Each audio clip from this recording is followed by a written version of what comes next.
মাছে ভাতে বাঙালি আমরা। আর যদি মাছটা হয় ইলিশ মাছ, জাতীয় মাছ, তাহলে তো আর কথাই নেই।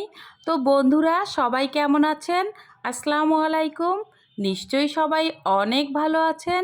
আর হ্যাঁ, দূরে ও কাছের, দেশে ও দেশের বাইরে থেকে যে সকল বন্ধুরা এই মুহূর্তে ভিডিওটি দেখছেন, যদি আপনার হাতে কিছুটা সময় থাকে, চলুন না হয় আমার সাথে। আর হ্যাঁ, ভিডিওটি না টেনে শেষ পর্যন্ত দেখতে থাকুন। আশা রাখি ভিডিওটি আপনাদের অনেক ভালো লাগবে। এখানে কিন্তু আমি বড় সাইজের একটা করলা নিয়ে নিয়েছি, আর তার সাথে দুইটা আলু কেটে নিয়েছি চিকুন চিকুন করে।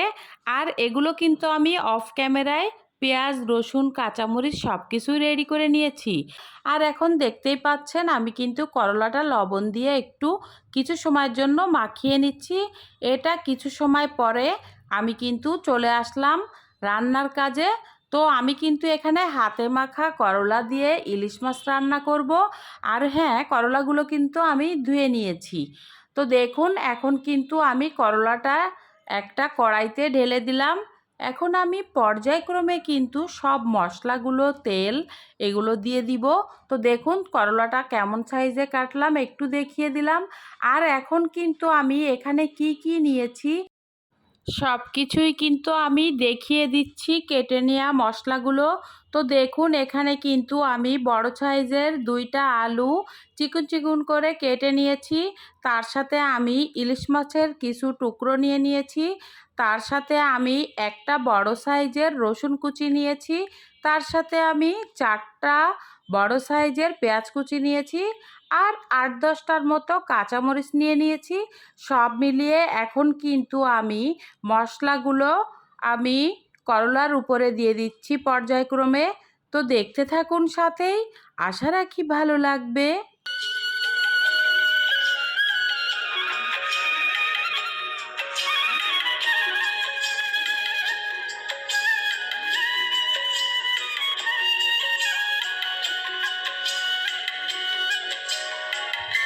তো বন্ধুরা, এখানে কিন্তু সব মশলাগুলো একে একে দিয়ে দেওয়া হয়েছে। এখানে আমি মাছটাও দিয়ে দিয়েছি।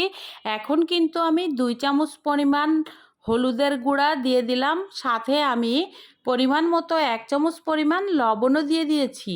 তো যা হোক, এখন কিন্তু এটা আমি অফ ক্যামেরায় হাতে কিছুটা মেখে নিয়েছি, তারপরে আবারও একটু মাখতে শুরু করলাম। এভাবে ভালোভাবে একটু মেলায় দিতে হবে। তো বন্ধুরা, সাথেই থাকুন। আশা রাখি এমনভাবে যদি একবার ইলিশ মাছের টুকরো দিয়ে, করলা বা উচ্ছে দিয়ে আলু কেটে এভাবে পাতলা ঝোল করেন, দেখবেন চেটেপুটে আপনার হাঁড়ির ভাত কিন্তু সবই খেয়ে ফেলবে। বন্ধুরা, যারা ভিডিওটি দেখছেন, যদি লাইক দিতে ভুলে গিয়ে থাকেন, প্লিজ একটা লাইক দিয়ে দিন। আর হ্যাঁ, এখন কিন্তু আমি এখানে পরিমাণ মতো একটু হাফ কাপ পরিমাণ পানি দিয়ে দিব। তো দেখুন, এখানে আমার হাতের মশলাগুলো একটু ধুয়ে আমি কিন্তু হাফ মগ বা হাফ কাপ পরিমাণ পানি এখানে দিয়ে দিলাম। এটা কিন্তু আমি খুব বেশি পানি দিব না। তো পানি দেওয়ার পরেও আমি একটু ভালোভাবে হাত দিয়ে মিশিয়ে দিচ্ছি।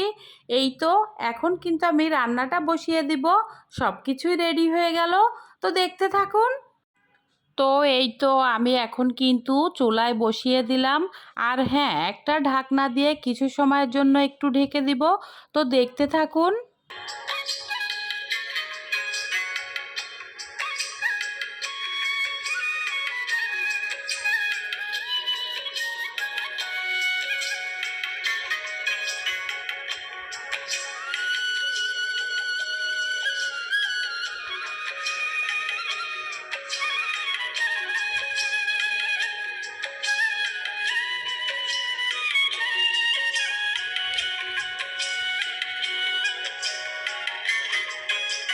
কিছু সময় পর আমি ঢাকনাটা তুলে এই যে দেখতেই পাচ্ছেন একটু নেড়েচেড়ে দিচ্ছি। রান্নাটা কিন্তু মাঝামাঝি পর্যায়ে চলে আসছে।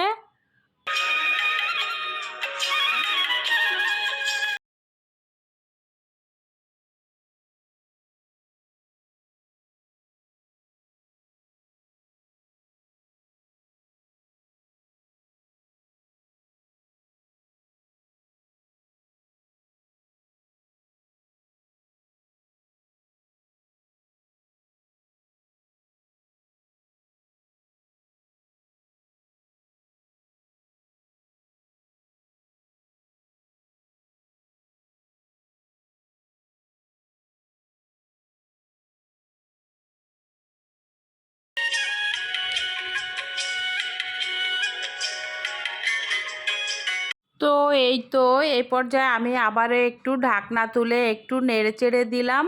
তো রান্নাটা চলছে। তো বন্ধুরা, যে সকল বন্ধুরা সব সময় আমার ভিডিওগুলো দেখেন, লিমাস জার্নি পরিবারে সব সময় এসে সুন্দর সুন্দর কমেন্টস করছেন, আমাকে উৎসাহ দিচ্ছেন, আমি সব সময় আপনাদের পরিবারে যাওয়ার চেষ্টা করি, কমেন্টস ধরেই চলে যাই। আর যে সকল বন্ধুরা এখনও পর্যন্ত নতুন, চ্যানেলটি সাবস্ক্রাইব করেননি, যদি আপনাদের কোনো ভিডিওর কোনো অংশ ভালো লেগে থাকে অবশ্যই চ্যানেলটি সাবস্ক্রাইব করে আমার বন্ধু হয়ে যান। আর হ্যাঁ, পাশে থাকলে পাশে পাবেন, এটাই বাস্তবতা। তো এই তো এ পর্যায়ে আমি কিন্তু রান্নাটার শেষ পর্যায়ে চলে এসেছি। আমি কিন্তু একটু মাখা মাখা ঝোল করব। তো বন্ধুরা দেখেন, এখন কিন্তু আমি সামান্য পরিমাণে কিছুটা সরিষার তেল এর উপরে দিয়ে দিচ্ছি, কারণ এই সরিষার তেলটা দিলে অন্যরকম একটা মজার তরকারি হয়। তো সবাই যারা এখনও পর্যন্ত এভাবে করলা, ইলিশ মাছ, আলু দিয়ে ঝোল করে রান্না করেননি, অবশ্যই একবার রান্না করে খেয়ে দেখার অনুরোধ রইল। বন্ধুরা, এভাবে রান্না করলে কিন্তু একটুও করলা তিতা লাগে না।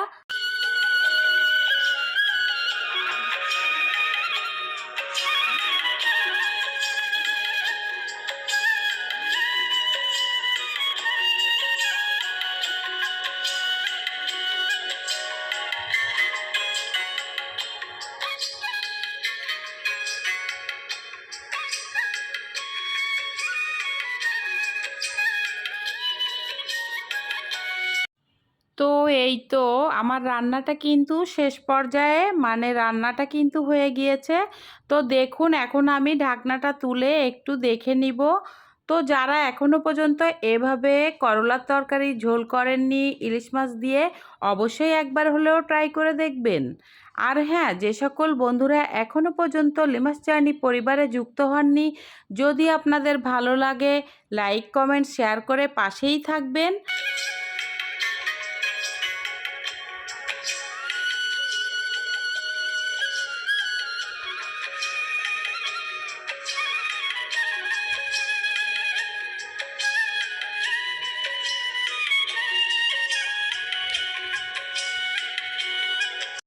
তো এই তো দেখুন, আমার রান্নাটা কিন্তু হয়ে গিয়েছে, কতটা ইয়ামি লাগছে দেখতে।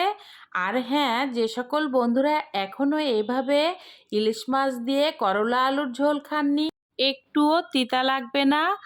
আর হ্যাঁ, যদি ভিডিওটি ভালো লেগে থাকে অবশ্যই একটা গঠনমূলক কমেন্টস রেখে যাবেন, একটুও তিতা লাগবে না আশা রাখি। তো যা হোক, আজকের মতো বিদায় নিব। সবাই ভালো থাকবেন, সুস্থ থাকবেন। ইনশাল্লাহ আবারও ভিডিও নিয়ে চলে আসব। আল্লাহ হাফেজ।